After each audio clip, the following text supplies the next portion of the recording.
My fiancée was laughing with her sister when I walked in. She whispered, "He still thinks I'm saving myself for marriage." They didn't know I was standing behind the bedroom door, holding the ring. Hey there. We're working hard to hit our first 1,000 subscribers. If you love true, emotional stories, hit that subscribe button. It helps more than you know. Now let's get into the story. I'm Ethan. I'm 31, and I'm a paramedic. Yeah, the irony hits hard. People call me to save lives every night. But I couldn't even see my own was on fire. Let me take you to the exact moment everything flipped. It was a Tuesday afternoon, quiet, cloudy, and I'd just finished a 24-hour shift. I'd gotten off early because one of the newer guys took my last call. My feet were sore, my shoulders were aching, and all I wanted was to get home, grab the ring from my glove box, and surprise the woman I was about to marry. We were supposed to wait until marriage. That was the deal. She told me early on she was saving herself. Said she grew up religious, but even though she didn't go to church anymore, it still meant something to her. I respected it. Never pressured her. I wanted our relationship to feel safe for both of us. Her name's Natalie. She's 27. Gorgeous, smart, way out of my league if I'm honest. We met after a car crash. No, really. I was on duty, and she was in the passenger seat, shaken but not hurt. I checked her vitals and made a dumb joke about blood pressure. She laughed. 2 months later, we were on our first date. I fell hard. We both did. Or, I thought we did. Flash forward to that Tuesday. I parked on the street and sat in my car for a second, just holding the ring box. I'd spent weeks designing it, emerald-cut diamond with her favorite antique-style setting. It cost more than I should have spent. I'd even asked for extra shifts to cover it. When I walked in, the house was quiet. Too quiet. The bedroom door was half shut, and I heard voices. Her voice. And someone else. I stopped walking when I recognized the second voice. It was her sister, Rachel. Loud, dramatic, always in everyone's business. They were laughing about something. At first, it sounded harmless, just girl talk. Then I heard Natalie say this. I'll never forget it. He still thinks I'm saving myself for marriage. There was this pause, like they both froze, and then they burst out laughing. Rachel gasped and said something like, "You're evil." And Natalie replied, "He's sweet." But come on. I'd lose my mind going that long. I stood there behind the door, silent, just holding the ring, still smiling like an idiot. Like I hadn't just walked into the middle of a private joke, with me as the punchline. I wasn't supposed to be home. They didn't hear me come in. I stayed frozen, heart pounding so loud I thought they'd hear it. That stupid ring in my hand suddenly weighed 1,000 pounds. Then Rachel added, "At least wait until after the honeymoon to tell him." Natalie, obviously. I'm not trying to ruin the vibe. That line made something inside me snap. What vibe? What the hell had I been building my life around?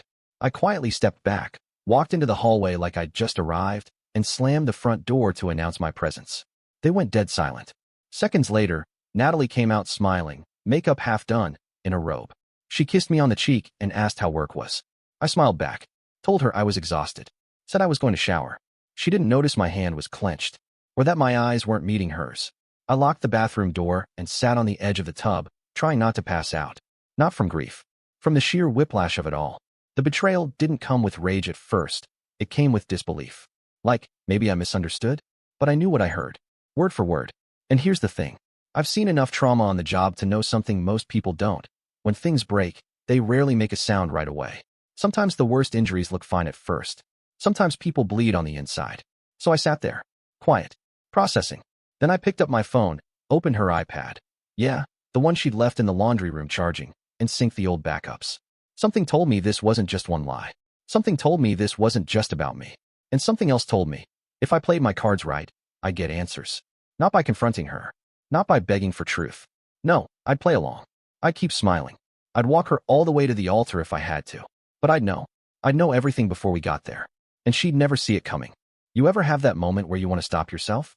Where some part of your brain is screaming, "Don't look. You already know. Just walk away." Yeah, that was me in the bathroom, holding her old iPad. Battery at 12%. Last used, 4 months ago. Locked, but synced to the same Apple ID she uses on her phone. And this one? No Face ID. Just a passcode. I sat there, staring at the numbers, trying to think. Then I remembered her usual go-to. Her birthday, 0727. Unlocked. Most of the apps were offloaded, but the Messages app still had old threads. Hundreds of them. And at the top, a name I didn't recognize. J. No emoji, no last name. Just J. The text started a little over a year ago. About 5 months into our relationship. It wasn't sexual at first. Not even flirty. Just old friend stuff. How have you been? I heard you moved back. Then, I can't believe you're dating that guy from the ambulance crash. I scrolled faster. Months of back and forth. Some messages deleted, others not. But it didn't take long to find the real stuff. Natalie, I'm doing this for stability. He's a good guy. Predictable. That's rare. Jay. So, I'm just your dirty little secret again? Natalie, don't act like you don't love it. I stopped. Blinked. Reread that line about 5 times. Dirty little secret. That was dated 6 months ago.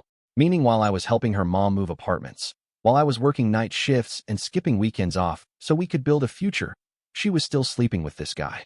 More scrolling. Voice notes. Some corrupted, others short. Laughing, gasping, whispers. I open one. Jay's voice. Tell me again what you tell him. Natalie, low and soft. That I'm saving myself. That I want it to be special. Laughter. That same, sickening laugh I heard behind the bedroom door. This wasn't just cheating. This wasn't just a one-time oops. This was rehearsed. Weaponized. Something she performed like a play. I felt my hands go cold.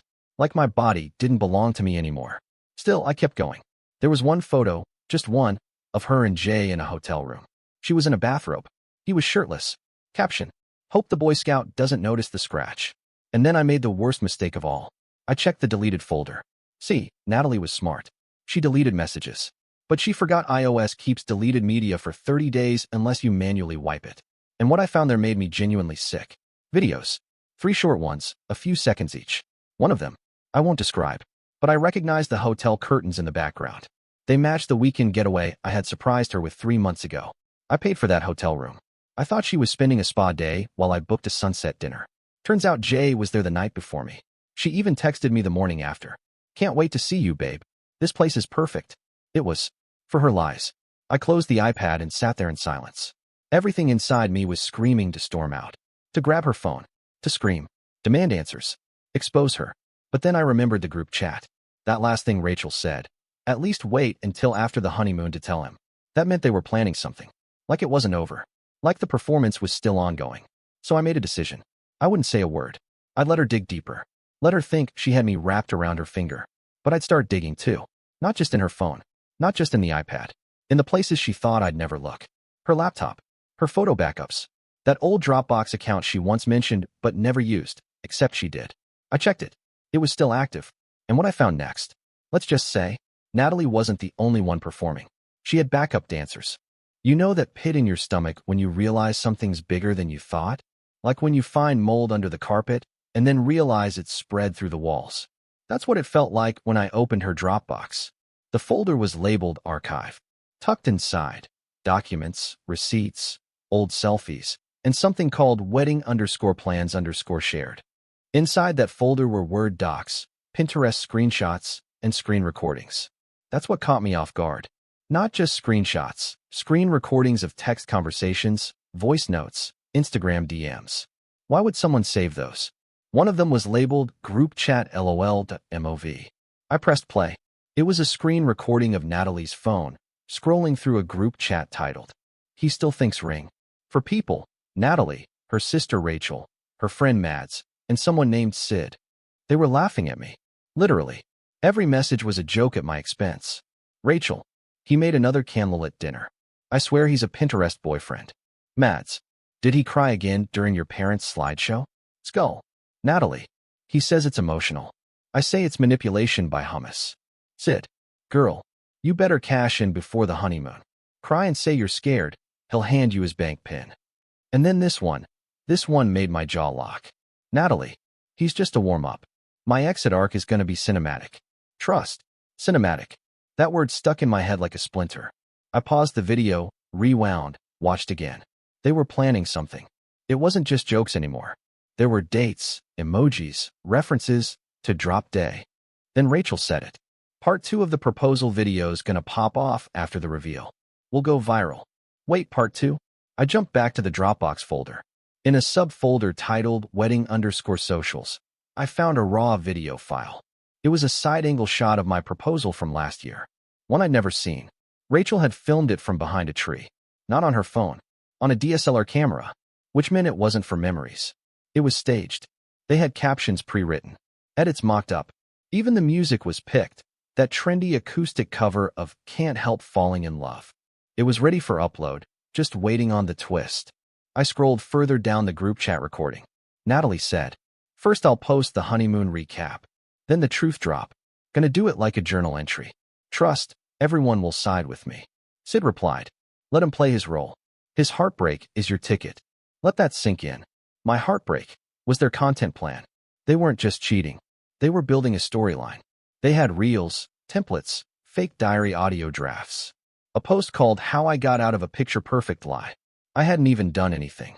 I was just a prop. And the final twist in this chapter? Jay wasn't on it. Because Natalie's last message in the chat said, "Jay's down to go public in August. He'll soft launch with a hand pick. We'll ride the drama wave." That meant they'd been planning to leave me, publicly, and profit off the fallout. Views, sympathy, brand deals, follower spikes, the whole 9 yards. I sat back and let the weight of it crush me. Not just the betrayal, but the reality that the person I loved wasn't real. She was a character. I was background noise. And suddenly, the old part of me that wanted to scream? Gone. Replaced by something colder. Smarter. I backed up every single file. Saved the Dropbox. Took screenshots. Downloaded the chat video. Logged everything with timestamps. I wasn't going to confront her. Not yet. Why? Because if she wanted a show, I was about to give her one. And in my version, I'd be the director. Ever seen someone walk into their own trap and smile the whole way in? That's what the next few weeks felt like. Like watching a spider slowly weave her web, not realizing there was a hand waiting above her with a match. Because Natalie had no clue I knew. She thought I was still in the dark. Still the sweet, clueless fiancé bringing home groceries and pretending to believe in a fairy tale love. So I smiled. I kissed her forehead. I told her she looked beautiful when she woke up. I played my role perfectly. Because when you work emergency medical, you learn fast how to keep a straight face, even with a collapsed lung bleeding out in the back of your ambulance. Inside, I was coiled, but outside, calm. My first move was quiet. I opened a new bank account, transferred the remaining funds from our joint wedding savings under the excuse that our old bank was charging fees. She didn't question it. Why would she? I also accidentally deleted our honeymoon reservation. "Oh, my bad," I told her. "Clicked the wrong button. I'll rebook it next week." She laughed it off, said she trusted me. Meanwhile, I wasn't planning to rebook anything. I was planning to expose her. And not just in front of our friends. In front of her entire carefully curated online audience. But to do that, I needed one final piece. Jay? I created a fake wedding coordinator email. Branded. Clean. Sounded legitimate. I used it to message Jay on Instagram, pretending to be a last-minute planner hired to confirm travel details. The man replied within the hour. "Jay, hey, I'm not attending. Not sure why she'd list me, but thanks." Me. "Oh, I see. You're not the groom." Jay. LOL. "Nah, that's her side guy. I'm the real one." It took everything in me not to throw my phone. He had no idea who I was. He just outed himself, like a cocky little snake. I leaned in, asked some follow-up questions about timeline confusion. He dropped a bomb without even realizing it. "Jay, yeah, she's marrying him to check a box.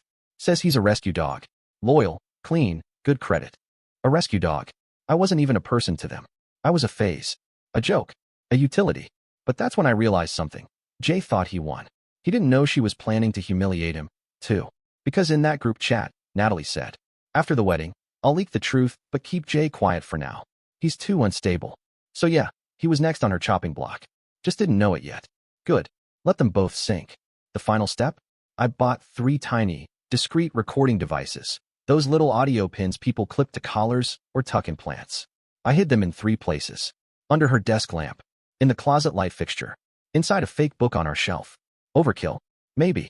But when someone's scripting your heartbreak for views, you start to appreciate receipts.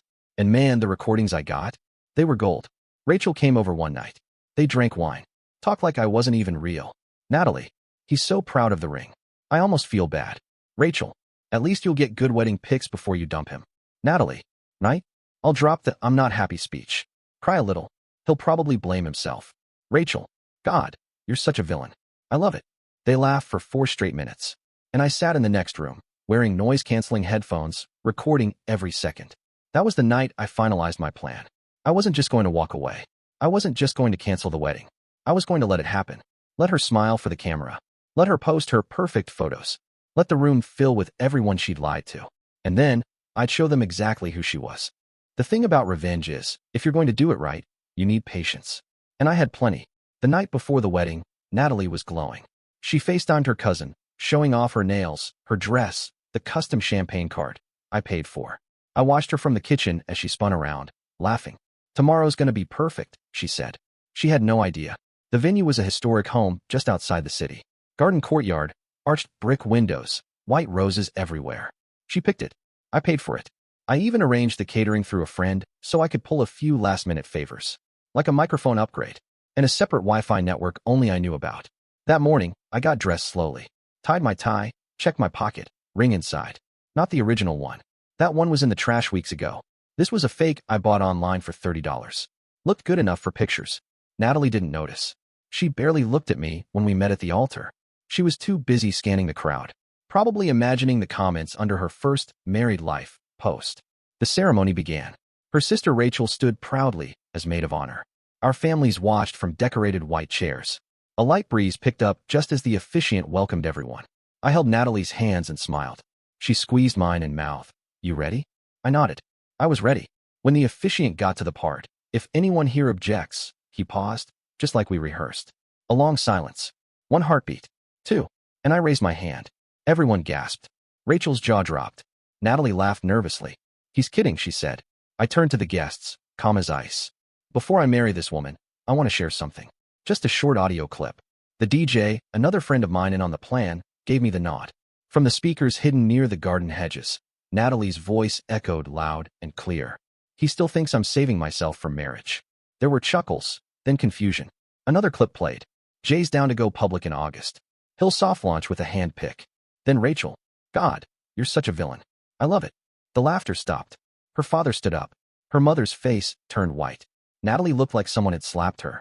"What is this?" she hissed. I kept going. From my pocket, I pulled out printed screenshots of the group chat, handed them to the officiant. He read them.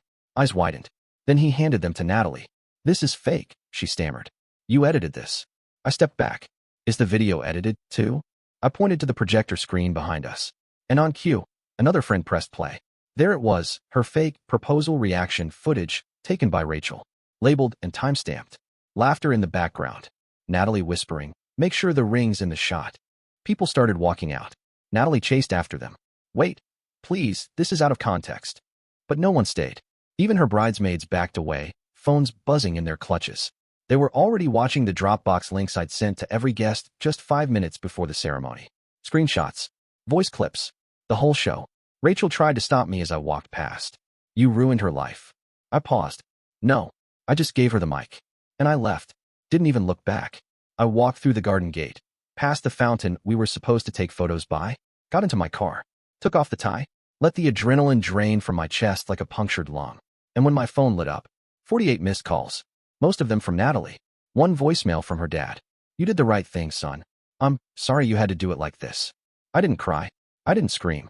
I just drove. Straight to the airport. Because the honeymoon was still happening. Just not with her. I had upgraded it, switched the destination. And for the first time in over a year, I was doing something entirely for myself.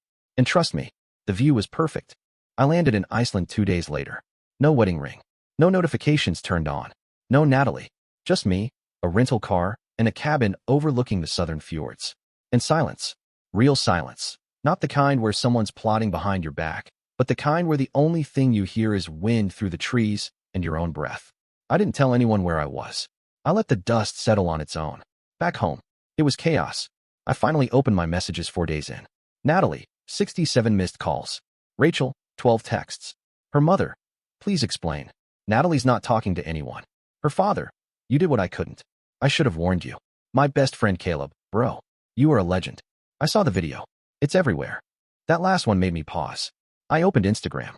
She tried to get ahead of it. I'll give her that. She'd posted a soft-lit selfie with the caption, "Sometimes people show you who they really are. Believe them." Comments were brutal. "Girl, your mic was on." "This aged like milk." "Where's Jay now, babe?"